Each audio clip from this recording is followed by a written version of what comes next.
Picking the right jobs. So that's the topic for this lesson, and this is very, very important. Do it the right way. You can be efficient, productive. Do it the wrong way, you can lose hours and hours, and frustration levels can be through the roof. So I'm really looking forward to going through this exercise with you and this process with you. Now, we're going to be flipping things on the screen here a fair bit because I want to really walk you through it. Where you go on to sort of get this started, let me mention a couple things. The first thing on your navigation bar, if you're doing this in Upwork, is to go to Find Jobs. Again, as I record this, this is their layout. This can always change, but the idea is, where do they keep their projects? Where do they keep their clients' descriptions of the jobs that they're in, projects they're trying to hire for? So if you're working on another freelance site, that's what you want to find, is where are the job postings, where are the project postings? So that's what we're looking for. Now in Upwork, when you click on Find Jobs, as the recording of this video, you'll see this is the layout. There's a feed of jobs here in the middle. I have the ability to search for jobs. I have some notifications of jobs that I've been invited to interview for, and I have recent searches, and then I have my job categories. So let me mention a few things here. One, you can see my profile over here, and then I have gotten some invitations to interview.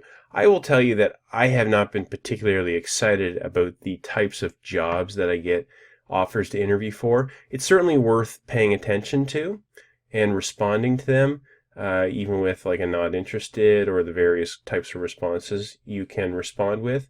And perhaps in your particular niche, in your particular market that you work in, it might be very useful. So definitely check it out. For myself personally, and I'm in the sales and marketing side of things, I haven't found it that helpful. But definitely worth checking out and seeing if it's worth it. Now, the feed here is almost like a Facebook feed, but basically as job postings come in, they're going to appear here. And the most recent job postings at the top, so that's pretty self-explanatory. You can have some saved searches. I'll show you how to do that in a moment. Some recent searches here you can see on the left, and then my categories here down sort of in the bottom left-hand section. This is actually really important, what your categories are, because it's going to determine the default feed of jobs that Upwork will put in front of you if you're using Upwork. And there's probably a similar layout and algorithm for various freelance sites across the net. So your settings are going to be important. So let's just quickly remind ourselves how we set up those job or work categories. You go under Profile Settings on Upwork, and when you scroll down, you will see that I can go into my categories here, and I can select, I believe it's up to 10 categories that I'm interested in looking for work on. Very, very important. If all I selected was legal, obviously I'm not going to see any sales and marketing. I guess that kind of goes without saying, but I do want to stress, read through every single one of these and make sure you're picking the ones that are most pertinent to you. Worth spending a few minutes on that, otherwise you could lose out on some significant opportunities. Okay, so let's go back to Find Work. And I would say there's really two different ways that I do this.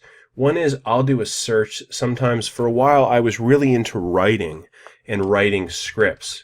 So I would type in maybe something like, let's use this as an example, sales script, if I was going to be writing some sort of a pitch or something like that. And I could see what comes up. It's not a great hit because sometimes sales script appears in some of these telemarketing jobs, but I would still scroll through it. So that's something pretty specific. Maybe more, how about something a little bit different? Let's call it a business plan. So maybe that sort of thing for writing. So again, I can look at, like this one, need help developing a business plan. Business plan here. So that was a bit of a better match. So that's one way you can look for very specific work. So I do recommend using the search when you've got something really specific in mind. Okay, let me go back to the Find Jobs main section, and I'm now going to show you the main way that I go through and look for work. Let me just go quickly back to my screen here though, make sure I'm capturing everything that I wanted to. I actually wanted to mention your expertise level versus projects that you're reviewing. So do you remember, you may or may not remember that.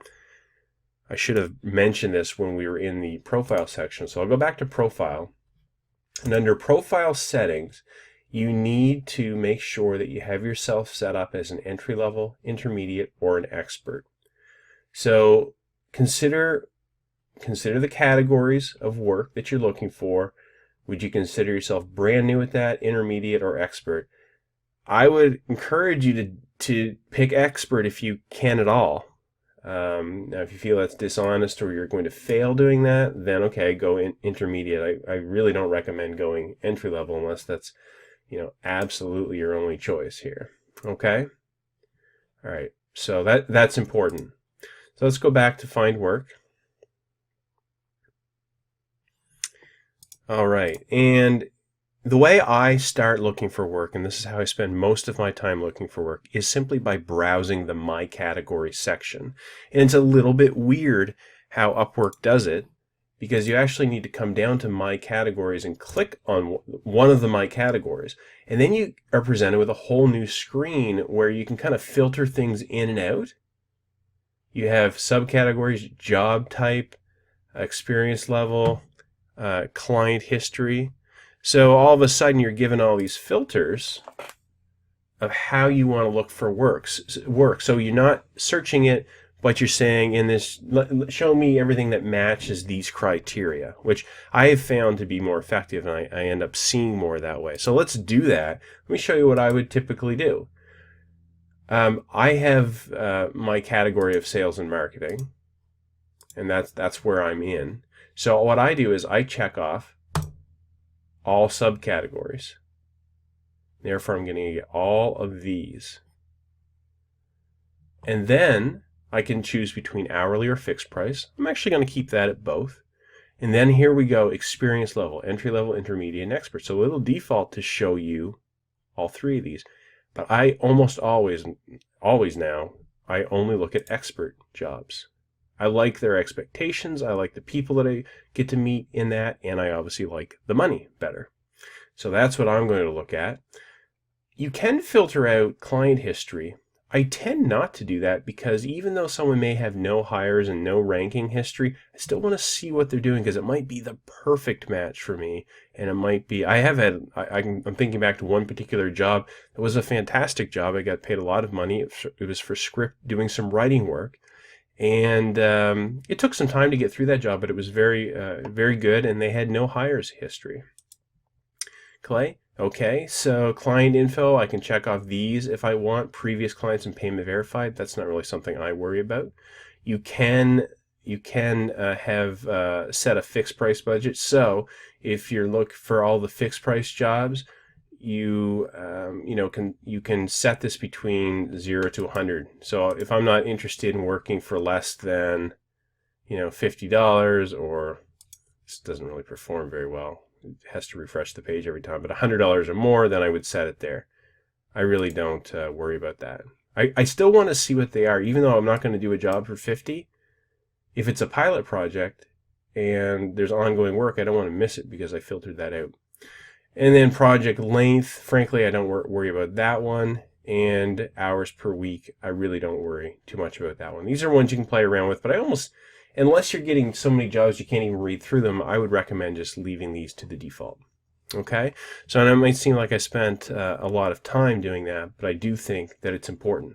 So now I've done this, and here's what I think is really, really important, and it saves me tons of time, because that's a little annoying to do that.